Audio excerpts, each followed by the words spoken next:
大家好，我係 Natalie。咁我想今日咧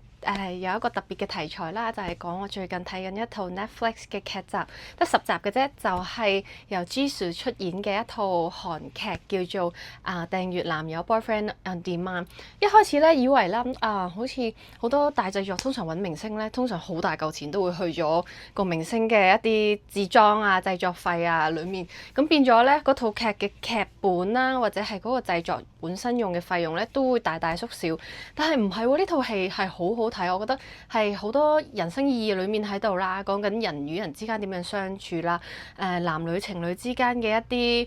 啲溝通上面嘅問題啦，然之後最後點樣透過我哋衝破一啲最近我哋講緊科技啊 AI 嘅議題咧，去認識到我哋作為人嘅本身點樣去建立自己嘅情緒價值咧，點樣喺人生裡面揾到適合嘅伴侶咧？咁我覺得哇，呢套戲其實都好 deep 喎，唔係一套嗰啲普通嗰啲偶像劇，男男女女喺度情情塔塔咁喎。所以本身喺第一集咧，我都係用一個獵奇嘅心態咁多人講最近，哇好多人講喎，咁樣咁我都去撳嚟睇下啦。啱啱睇我自己好中意睇綜藝節目嘅，啱啱睇完呢個拜託冰箱已經煲晒啦，跟住我就覺得咁試下第二套睇下個感覺點樣啦，咁跟住又好有驚喜喎，所以今日咧特別想同大家講一講咧呢一套劇有啲我自己領悟到嘅嘢啦，去 understanding 啦，或者呢套戲特別嘅地方都好推薦大家去睇嘅。如果你哋有 Netflix 嘅話，好。咁事不宜遲，咁本身咧我自己個人咧係比較視覺型嘅，即係我好 visualize，我好中意透過影片啊，我見到嘅畫像或者啲 movement 咧去理解生命嘅意義嘅，即係譬如聽 podcast 啊或者齋睇文字咧，我會比較弱少少。但係如果係一啲動畫或者係一啲就係戲啦、動漫啦、唔同嘅一啲影像形式咧嘅主題咧，讓我吸收到一啲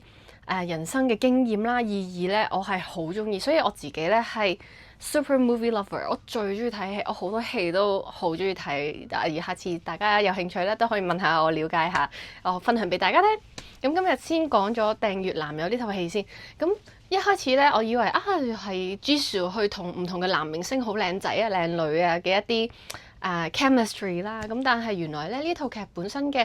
編劇啊、導演啊或者係台詞啊，我覺得咧都係好有深度嘅，大家係有研究嘅佢裏面。咁話說咧就係講 Jisoo 呢個女仔咧，以前咧就俾男朋友飛啦，有啲情傷啦咁樣，咁變咗咧從此咧佢有啲恐懼啊，對於拍拖呢一件事，或者佢唔係好想，所以佢會話俾人聽，佢就我想 single，我唔想去同任何人有 connection，都會係有一種好害怕去愛嘅感覺啦。咁其實大部分人喺呢個世界都曾經遇過嘅，一定會有試過情傷啊各樣嘢。咁所以呢套戲咧都係講緊話俾大家聽點樣去克服呢啲過去嘅一啲 wounding 啊、trauma， 點樣繼續向前出發啊。咁跟住就又加上除咗情傷啦，又加上工作壓力好大啦，根本冇私人時間，一返到屋企就係瞓覺咁樣。咁所以喺機緣巧合咧，就有一次咧，有個代理商咧就介紹咗一個 game 俾佢，就叫做虛擬男友嘅 game， 就叫佢落返屋企玩啦，你可以有滿滿嘅情緒價值啊，有好多道德限制，你都唔使去介懷啊，因為你係玩緊一套遊戲啊咁樣。咁佢就半信半疑嘅情況底下咧，咁就去試一試啦。咁誰不知咧，一入去嘅時候咧，哇！佢體驗咗好多嘢，即係原來俾人好好咁對待啊，俾人好好咁愛啊，無條件咁樣去 care 你，就係諗住你啊，同埋嗰啲故事嘅劇情，即係喺個虛擬男友嘅時候，哇！有好多男仔揀啊，跟住有好多劇情啊，自己可以好似打機咁通關，亦都好似可以俾到自己喺工作以外、生活以外嘅一啲情緒價值咧，佢好越嚟越沉迷啦，係啦。咁跟住事情咧去到一個 trigger point 就係佢發現咧，就係佢嘅虛擬男友啦，同時之間咧原來咧有萬幾2萬個女朋友，就係話其實有萬幾2萬個 user 都係玩緊佢呢一個虛擬男友呢一個主題。咁跟住變咗個男人同佢講，個虛擬男友同佢講嘅所有嘢咧，都係被製作出嚟嘅，所有嘢都係 plan 嘅，所有都係編出嚟嘅，唔係真實嘅。所以佢玩嗰陣時，佢就會覺得我突然間我覺得我自己唔係，即係覺得自己好似俾人呃咗咁樣。原來我突然間佢醒覺咗，就係原來我只不過係透過俾錢付費一個 service 而換取一啲情緒嘅價值，而呢一個情緒價值咧並唔係真實嘅，所以佢一領會到呢一樣嘢啦，咁佢好想抽離，但係佢又抽唔到身，因為佢亦都好需要呢一個佢哋成日講嘅多巴胺嘅爆發，即係平時做嘢好唔開心啦，又工作壓力大啦，又唔夠瞓啦，咁佢哋好需要呢一個大腦去分泌多巴胺俾佢哋繼續去生活，繼續去工作，咁所以佢偶爾都喺度 between on and off。咁呢個時候咧，男主角嘅劇情咧開始多啦。一開始佢哋係死對頭啊，大家唔中意大家。跟住然之後發現原來個男主角咧就有一次突然間無啦啦表白，跟住嚇親個女主角阿 Jisoo 咁樣，咁跟住。佢唔係好知點反應，原來我見到喺呢套劇嘅 dynamic 就係講緊呢一男一女咧，原來都唔係好識得去表達情感啊喺現實中，因為好多時候喺由細到大啦都講話其實冇人去教我哋點樣去表達情感，或者我哋點樣去 release 或者去 express 係一個 positive 一個 neutral 嘅 way 去講自己感受。其實喺華人嘅社會，大部分都係比較壓抑嘅，即係叫大家唔好講咁多情感啊，要理性啲啊。但係其實情感同埋理性咧係 on the balance 嘅，係 same thing 嚟嘅。我哋點樣去運用我哋唔同嘅天賦或者唔同嘅能力去 navigate 喺我哋嘅生活之中。咁所以變咗一開始咧，大家感覺其實佢個女主角都係慢慢中意咗個男主角嘅，但係佢哋當個男主角表白之後咧，咁個女主角咧就不斷逃避逃離呢一段情感，因為佢好中意呢個人，但係我好似離唔開佢喎，我每時每刻都要諗住佢死啦，我唔諗啦，全部 say no。咁所以到後來個男主角想對佢好啊，或者各樣嘢，佢又會佢啊，跟住又或者係會拒絕佢嘅好意啊，因為佢好害怕，好似佢上一段情感咁樣受傷曾經付出咗自己嘅感受，付出自己嘅真心，但係最後換嚟一啲結局啦、終結啦，係一個 ending 啦，唔係一個繼續行落去嘅一個 result 啦。咁所以喺呢一段情感嘅關係，或者你同呢個男主角嘅關係，佢就不斷都係拒絕佢嘅、逃避佢嘅、離開佢嘅，因為驚自己受傷，但係佢其實又中意佢喎。咁所以見到呢個 dynamic 咧，我覺得係好有趣，即係佢呢個女主角佢探究咗就係每一個人生咧都好想揾到一個完美嘅伴侶喎，perfect partner 係同自己100% match 嘅，但係